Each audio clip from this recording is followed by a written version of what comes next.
Hello viewers, welcome back to Crazy Tech Feed 999. Hope all of you are doing well. చూస్తున్నారు కదా, ఇలా మసాలా దినుసులు, onion, కొబ్బరి అవన్నీ వేసేసి మంచిగా గ్రైండ్ చేసేసి పెట్టేసుకోవాలి.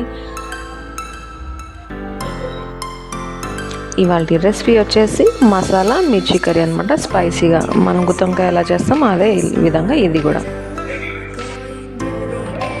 చూస్తున్నారు కదా పేస్ట్ ఎంత కలర్ఫుల్గా ఉందో.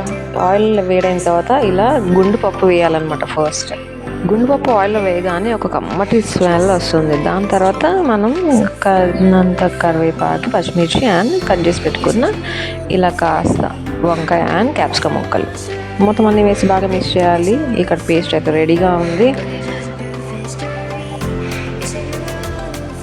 ఇంగ్రీడియంట్స్ అన్నీ కాస్త మగ్గిన తర్వాత మనం రెడీ చేసి పెట్టుకున్న మసాలా పేస్ట్ ఏదైతే ఉందో మంచిగా యాడ్ చేసేసి మిక్స్ చేసేయాలి.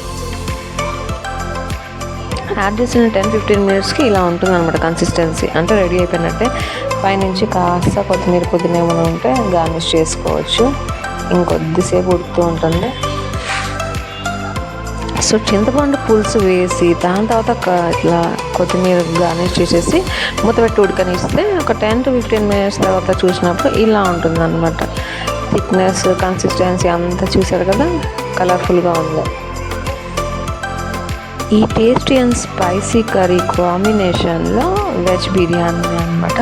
బాస్మతి రైస్ తోటి మంచిగా పొడి పొడిలాడేలాగా ఇలా నైస్గా ప్రిపేర్ చేసేసాను.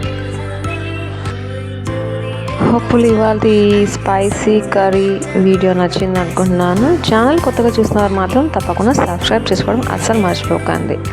ఇలా ప్లేట్లో సాలడ్స్ అన్నీ పెట్టుకొని స్పైసీగా కర్రీ అండ్ బిర్యానీ సర్వ్ చేసుకొని తింటే చాలా సూపర్ ఉంటుంది.